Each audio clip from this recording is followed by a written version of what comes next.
A paz do Senhor para todos, eu sou o evangelista Elan Alves e nós estamos aqui no segundo semestre de 2023, na lição bíblica dessa escola dominical, onde o título da lição é Gratos porque até aqui nos ajudou o Senhor.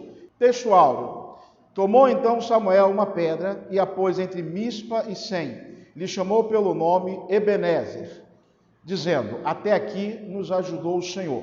Está lá em 1 Samuel, capítulo 7, 12. Este será o texto áureo da lição que nós vamos discorrer a partir desse momento.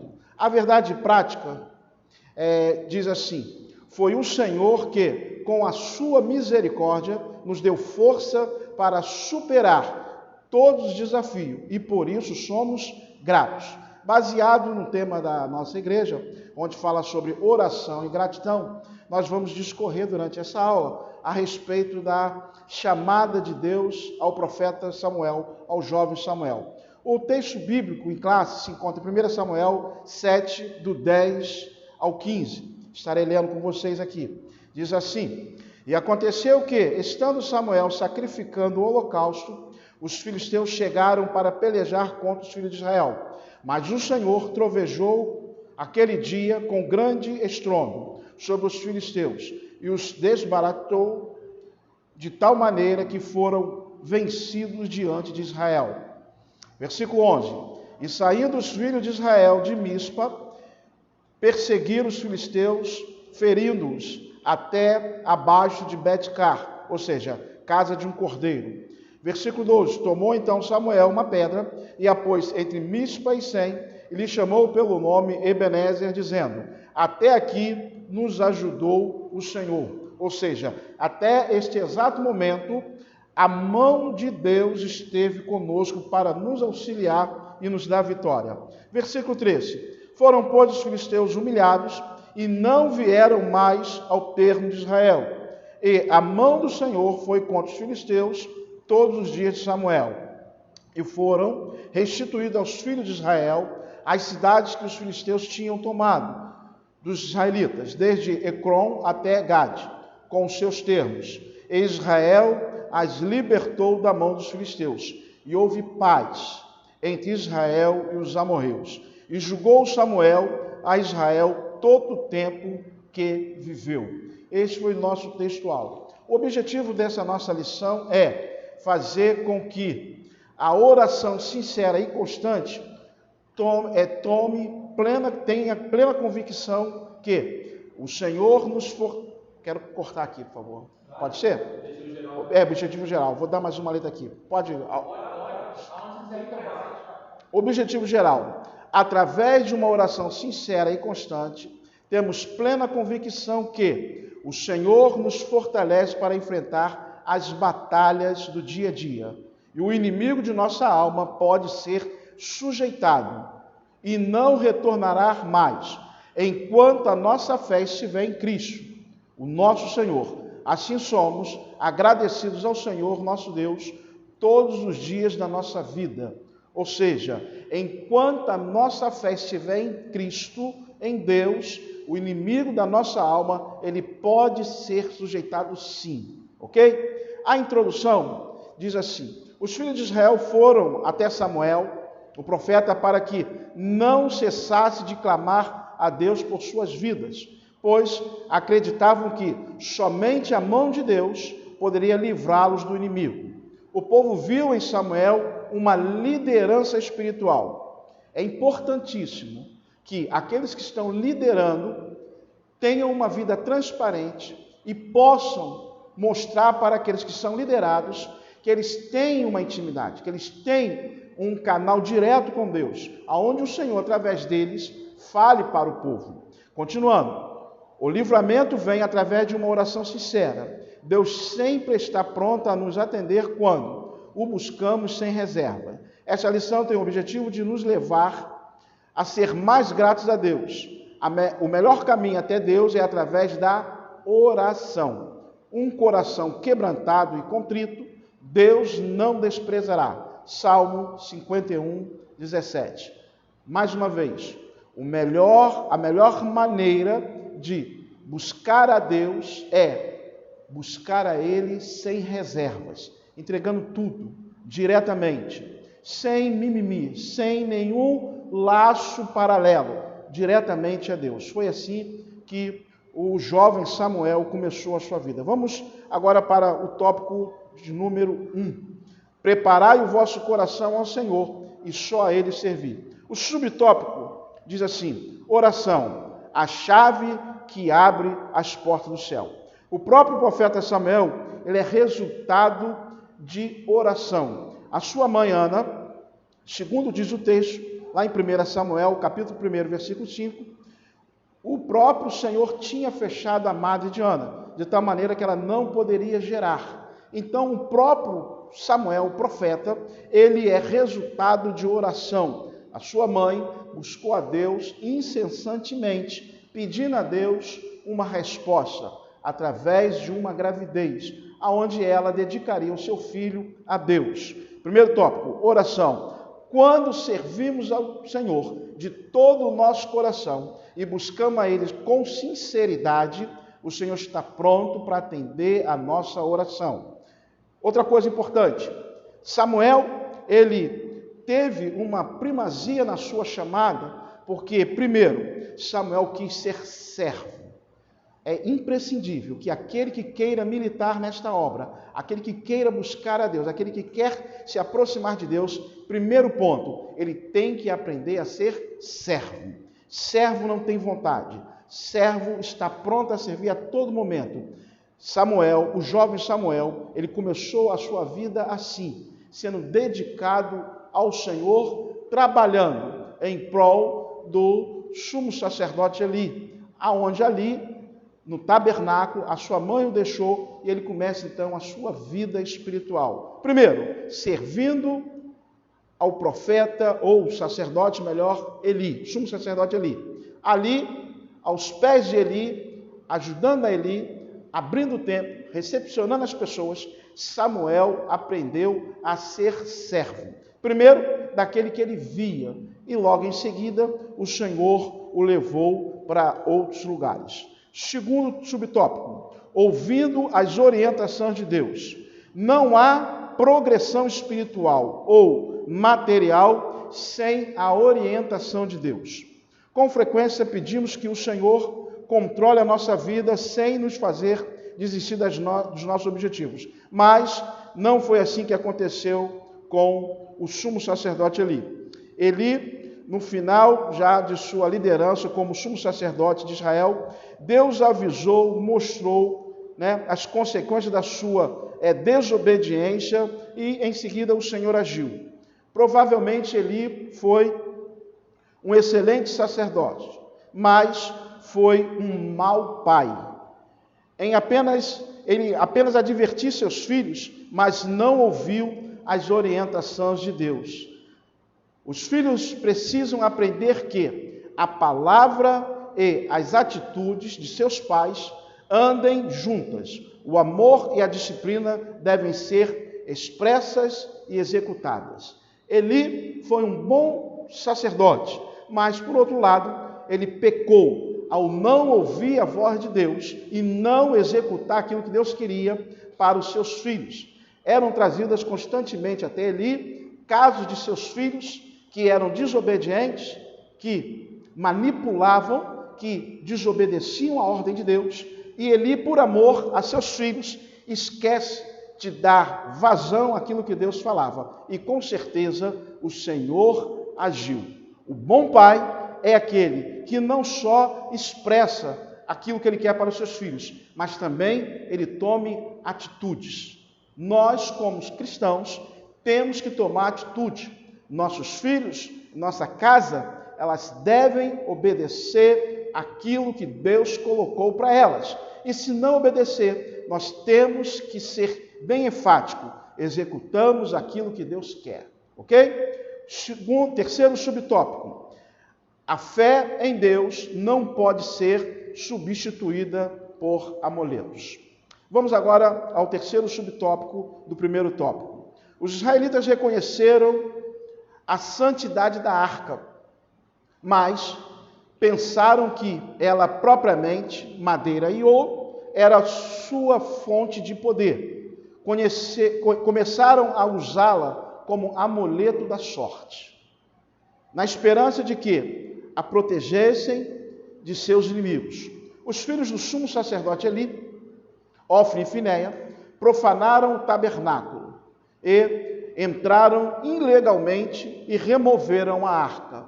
Só se podia entrar no tabernáculo o sumo sacerdote uma vez ao ano.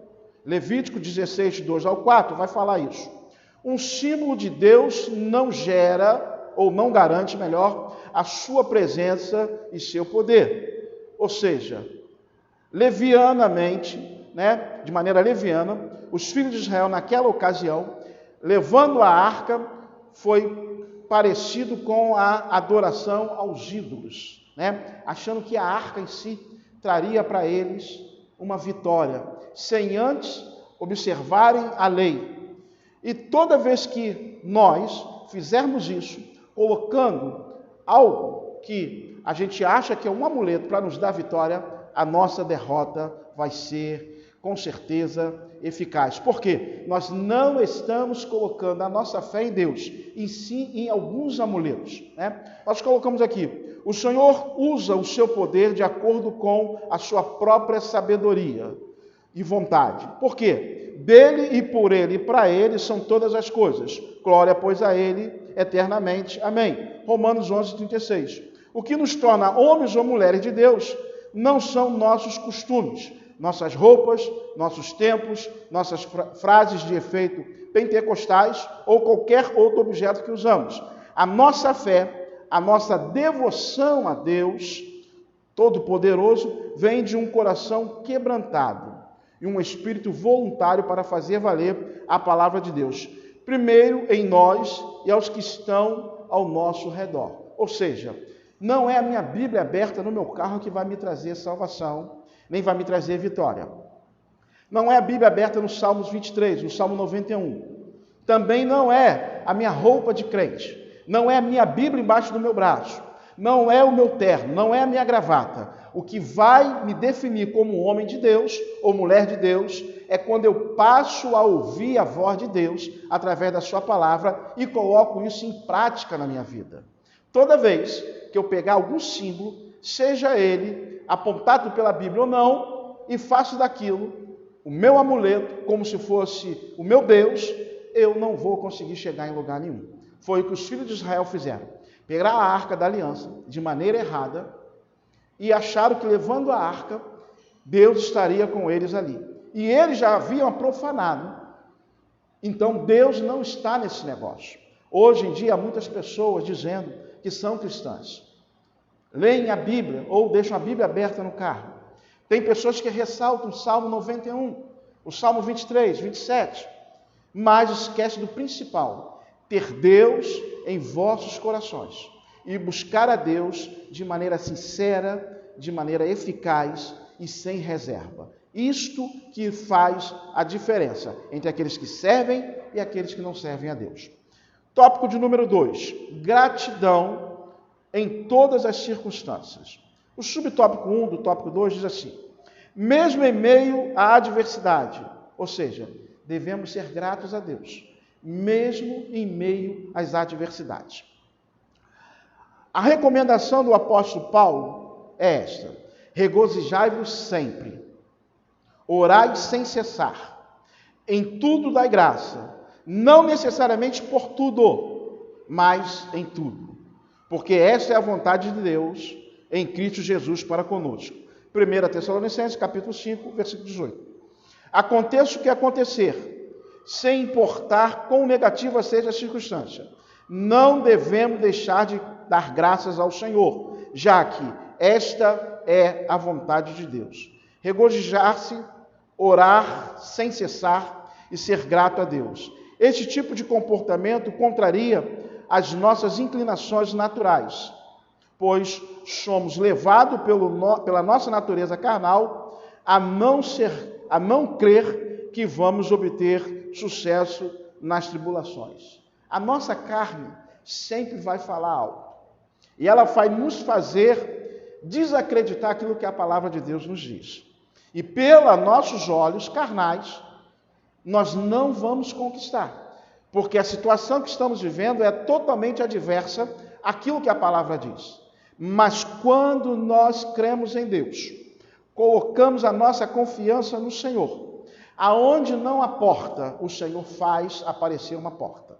Aonde tudo está um caos, Deus fala que vai nos levantar com a mão forte e vai nos abençoar. Então, em todas as situações, em tudo, dai graças ao Senhor, não por tudo, não por um falecimento, não por uma doença, não, mas por todas as circunstâncias. O Senhor vai te dar condição para que você saia daquela situação mais forte do que você entrou. O apóstolo Paulo nos aconselha: regozijai-vos sempre, orai sem cessar. A chave da vitória na vida daquele que serve a Deus é orar sem cessar, ok? Vamos agora passar para o subtópico 2, que diz assim: o caminho certo. Ainda falando sobre gratidão e circunstância. Subtópico 2 agora, o caminho certo. O Senhor Deus é bom o tempo todo. Bom e justo é o Senhor, pois mostra o caminho aos pecadores. Salmo 25, versículo 8. Hoje somos convocados para seguirmos em várias direções. Os anúncios de televisão colocam centenas de opções diante de nós. Além de apelos feitos por partidos políticos, seitas, falsas religiões e dezenas de outros grupos, numerosas organizações, inclusive as cristãs, motivam-nos a apoiar alguma causa. Isso é comum. Muitas pessoas hoje se levantam e, por uma causa, elas querem defender ou defendem alguma causa, se apoiando, inclusive, na Bíblia Sagrada. Numerosas organizações fazem isso. Acrescenta a isso várias decisões que devemos tomar em relação ao nosso trabalho, nossa família, nosso dinheiro, nossa sociedade, e ficamos desesperados para encontrar alguém que nos mostre o caminho certo. Toda a humanidade passa por isso. E muitas pessoas estão procurando o caminho. Se você estiver confuso quanto à direção que você deve seguir, lembre-se de que Deus ensina ao humilde o seu caminho. E qual é o caminho correto a seguir? Diz lá em João 14:6, Jesus dizendo: eu sou o caminho, a verdade e a vida. Elano, qual o caminho a ser, então, percorrido ou seguido? Jesus é o caminho. Não existe outro caminho. Não existe outra ideologia. Muitas pessoas acreditam em muitas coisas, ou, através de outras coisas, querem chegar a Deus. Mas só existe um caminho. Só existe uma forma de você chegar até Deus. E esta forma, este caminho é Jesus, o Cristo, ok? Agora nós vamos para o tópico de número 3. O tópico de número 3 fala sobre o arrependimento e a gratidão. No subtópico 1, uma consequência pecaminosa. Nós vamos agora meditar e falar um pouco sobre a fala, de Samuel. Diz assim, falou Samuel a toda a casa de Israel, dizendo: se de todo o vosso coração vos voltardes para o Senhor, tirai os deuses estranhos e os astarotes, ou seja, os deuses estranhos, dentre vós, e preparai o vosso coração ao Senhor, e só a Ele servir. Amados, servimos somente a Deus. Qualquer outra coisa que ocupe o lugar de Deus dentro do nosso coração se torna Deus estranho. Deus não divide a sua glória com ninguém. Deus, ele tem um apego, ele tem um zelo muito grande por você. E toda vez que nós substituímos alguma coisa por Deus em nossas vidas, isso começa dentro do nosso coração.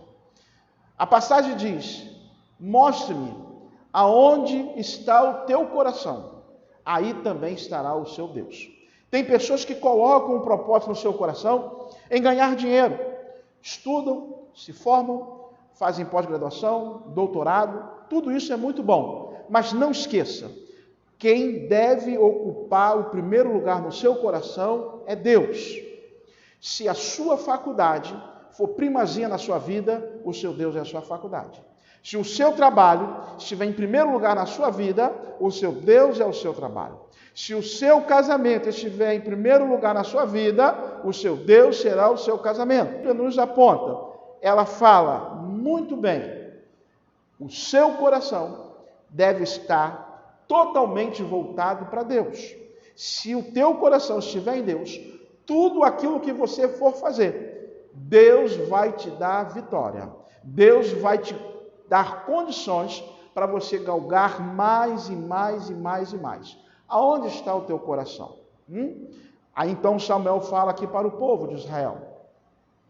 Tirai tudo aquilo que atrapalha o mover de Deus na vida de vocês. Tirai os amuletos. Tirai tudo aquilo que atrapalha. Esvaziai o vosso coração. E deixai Deus falar mais forte. Continuando. Os verdadeiros servos de Deus sempre pregam como o profeta Samuel pregou. E desperta nas pessoas as suas condições pecaminosas diante de Deus. E apontam diante deles o Cordeiro de Deus claramente crucificado entre eles. Dá lá em Gálatas capítulo 3, 1 e 5, do 9 ao 17. Como um caminho divino de perdão e justiça, e eles denunciam toda a convivência com o mal. Tudo que não é Jesus Cristo e Ele crucificado é idolatria, deuses estranhos. O nosso coração deve estar voltado para o Senhor. Não ganharemos outras pessoas para Cristo pelo caminho do intelectualismo, mas sim por um chamado ao coração.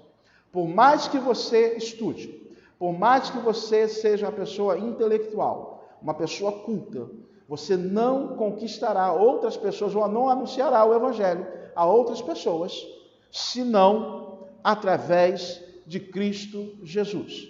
E Cristo, Ele tem que estar preenchendo todo o teu coração, toda a sua vida. Você já ouviu falar do bom perfume, do cheiro agradável, do aroma gostoso. Eu costumo dizer aos meus alunos, há pessoas que quando você para conversar com ela, você não quer mais sair de perto dela, porque ela exala um bom cheiro. Este bom cheiro se chama Cristo. E o bom cheiro de Cristo, ele é como uma fragrância gostosa, como um perfume que atrai as pessoas. É horrível você chegar perto de uma pessoa e você sentir um cheiro desagradável. O cristão exala o bom cheiro, e o cheiro que o cristão exala se chama Cristo. Cristo crucificado, Cristo ressurreto, Cristo hoje na sua vida e Cristo aonde você consegue as maiores e melhores vitórias da sua vida. Vamos para o subtópico de número 2 agora, que diz assim: oração transformadora. Nós cremos como cristãos, que a oração, ela tem o poder de transformar pessoas. Não é qualquer oração, não é a oração feita a qualquer pessoa. A oração feita a Deus, por pessoas com o coração contrito, sincero, sem reservas, que colocam tudo diante do Senhor, crendo que Ele irá fazer o que for melhor para aquelas pessoas. Diz assim: o profeta Samuel reuniu todo o povo de Israel em Mispa. Mispa significa torre de vigília. Foi uma cidade de Benjamim. Ali Samuel foi designado líder da nação de Israel. E falou o profeta aos filhos de Israel: eu orarei por vós ao Senhor. Derramaram água sobre o solo perante o Senhor. Este era um sinal de arrependimento pelos pecados praticados, pelo abandono, por não ter abandonado os ídolos, e também pela firme determinação de obedecer única e exclusivamente a Deus. A oração feita com propósito pelo profeta trouxe a cada cidadão de Israel uma profunda reflexão sobre seus pecados. É importantíssimo isso. Ao você orar por uma pessoa, seja ela crente ou não, que esta oração alcance o coração daquela pessoa e que ela faça uma autorreflexão. Aquilo que ela vem fazendo até então. E como todo homem natural como nós somos pecadores. Nós em algum momento da vida erramos, pecamos, temos nossos declínios, os nossos erros. Mas é imprescindível que nós, através daquela oração, sejamos transformados pelo Espírito de Deus. Continuando, ali o povo se humilhou diante de Deus por causa dos seus pecados e renovaram os seus votos e entraram novamente em aliança com Deus. Foi um período de grande despertar religioso e de renovo espiritual. Veja bem, renovo espiritual. O povo ali, após a oração do profeta Samuel, eles se enxergaram, melhor, eles fizeram uma autoanálise, perceberam que eles estavam distante de Deus, precisavam deixar muitas coisas de lado, e agora esvaziar os seus corações, confessar os seus pecados, os seus erros, e voltar-se para o Senhor, renovar a aliança, que há um tempo atrás havia sido quebrada, e agora partir para uma nova etapa nas suas vidas. Se você que está nos assistindo hoje, e ainda está afastado deste Deus, ou ainda não teve um encontro com esse Deus, é importantíssimo isso. Faça uma análise, reconheça que você é pecador e faça novamente uma aliança com o Senhor, que Ele está pronto para te ajudar. A oração feita por pessoas compromissadas com Deus traz arrependimento, reflexão e produz mudança de vida. Esta mudança de vida é de dentro para fora, de forma coletiva. Atos dos Apóstolos, capítulo 4, versículo 31 ao 33, você pode analisar depois. Arrependimento, reflexão, mudança de vida, e isso de maneira coletiva, foi o que aconteceu com Israel. A oração feita por Samuel a Deus pelo povo de Israel trouxe naquele momento ali um arrependimento coletivo, trouxe uma reflexão e houve mudança de vida. Veja bem, irmãos, se não houver mudança de vida, não houve arrependimento. O arrependimento acontece quando há mudança de vida. Não adianta também eu me arrepender da boca para fora. Não adianta eu me arrepender achando que apenas mudando as minhas vestes, talvez usando uma Bíblia, ou andando com uma Bíblia, vindo aos cultos da igreja. Não. O arrependimento, ele começa de dentro para fora, e ele começa, às vezes, dentro da sua casa, lá no seu trabalho, quando aquela palavra que você ouviu no culto ou através dessa live, e trouxe para você uma reflexão, e você se analisa e fala, eu estou agindo ou estou num caminho errado, e agora eu quero mudança de vida. A palavra, ela é viva, ela é poderosa, e ela vai nas juntas e nas medulas, ela vai na divisão da alma e do espírito, e ela vai provocar dentro de você uma transformação, e essa transformação significa mudança de vida, mudança de rota. Às vezes nós caminhávamos a passos largos para o inferno, e não tínhamos consciência disso. Mas ouvindo a palavra, ouvindo alguém orar por nós, ou simplesmente ouvindo uma oração, ela provocou dentro de nós uma reação e nos fez mudar de vida. Foi justamente o que aconteceu com Israel nesse período que nós estamos falando ali de 1 Samuel. Quando ele ora pelo povo de Israel, e esta oração, ela atinge aos céus de uma tal maneira que provoca dentro de cada um deles uma mudança de vida. Vamos agora para o subtópico 3, do tópico 3 e o último, que diz assim, gratidão pelas vitórias. E disseram os filhos de Israel a Samuel, não cesses de clamar por nós ao Senhor nosso Deus. Veja bem, há pessoas que vão procurar você na sua casa, ou até mesmo pelos corredores da igreja, porque elas te identificam em você, que você é uma pessoa que tem uma ligação forte com Deus. E vão pedir você, às vezes, para orar por ela. Isso é bom. Ela identificou em você uma pessoa que tem uma ligação com Deus, como Israel aqui fez com o jovem profeta Samuel. E eles pedem: Samuel, não cesse de clamar ao Senhor por nós, para que nos dê livramento da mão dos filisteus, ou seja, da mão do inimigo. Agora Israel, arrependido e sarado, reconhece que só o Senhor poderia livrá-los da mão do seu opressor. E é assim na nossa vida, irmãos. Depois de termos sido orado, reconhecendo o nosso pecado, agora nós confiamos, já sarados, acreditando que a mão do Senhor é que vai nos livrar dos obstáculos, dos perigos dessa vida. Continuando no texto, Samuel, como líder maior do povo, tomou um cordeiro e o sacrificou inteiro ao Senhor em holocausto. A oferta de holocausto era um tipo de Cristo que deu a sua perfeição a um povo imperfeito, ao menos aos que creem. Samuel era levita, por isso poderia oferecer o holocausto. E clamou Samuel ao Senhor, e o Senhor lhe ouviu. Coisa interessante aqui. Eu quero falar mais um pouquinho sobre isso. E clamou Samuel ao Senhor, e o Senhor lhe ouviu. Olha só que coisa interessante.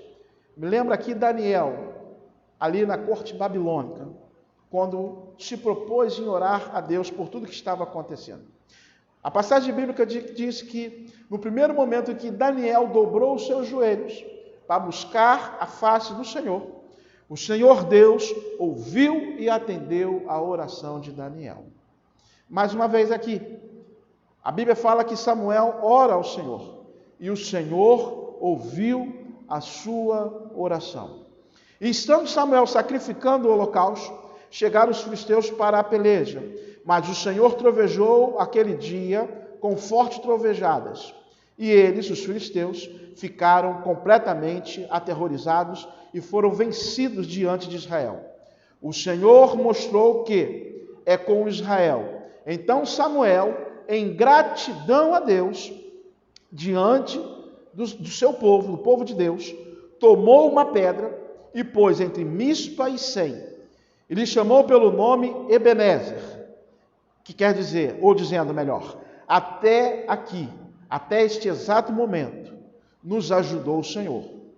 E mais uma vez nós dizemos, até este exato momento, estamos de pé, eu e você, com saúde, com todas as adversidades do dia a dia acontecendo ao nosso redor. Nós podemos dizer, somos gratos ao Senhor por tudo que nos tem feito.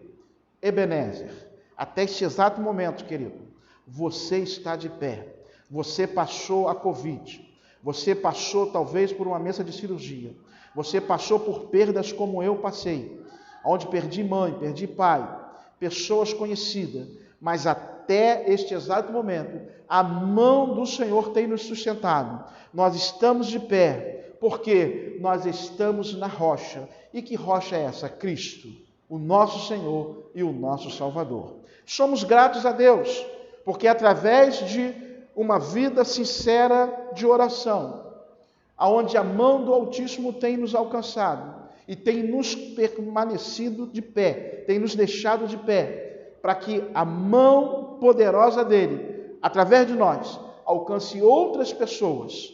Então você e eu podemos dizer, Ebenezer, até aqui nos ajudou o Senhor. Amém? Nós vamos agora já partir para a conclusão, que diz assim: somos gratos a Deus por tudo que Ele tem feito e permitido em nossas vidas. Não é tão fácil ser gratos por projetos que não saíram do papel, ou se saíram, mas não foram adiante. Mas agradecemos porque foi o Senhor que, com a sua grande misericórdia, nos deu força para superar todos os desafios que aparecem. Foi através da fé que chegamos até aqui. Foi por amor à sua palavra, que é viva e eficaz, que vencemos as barreiras colocadas pelo inimigo de nossa alma. E é pelo seu Santo Espírito que comunica ao nosso espírito todos os dias que somos mais que vencedores lá em Romanos 8, 37 ao 39. Que Deus, o Senhor, nos abençoe. Que esta lição possa te ajudar na sua vida. Que esta lição possa trazer uma luz para você, aonde todos os percalços da vida, a mão de Deus está sobre você para te ajudar. E creia numa coisa, sem Deus, nós não conseguimos chegar em lugar nenhum. Sem a mão de Deus, nós não somos ninguém. Por mais que estudemos, por mais que nos formemos, por mais que tenhamos diplomas, isso é bom, isso é legal, mas saiba de uma coisa, a mão de Deus tem que estar sobre a sua vida. E no seu coração, Deus, Ele tem que ter primazia. Que o Senhor te abençoe e que a poderosa mão de Deus esteja sobre a sua vida. Que Deus nos dê graça em nome de Jesus. Amém.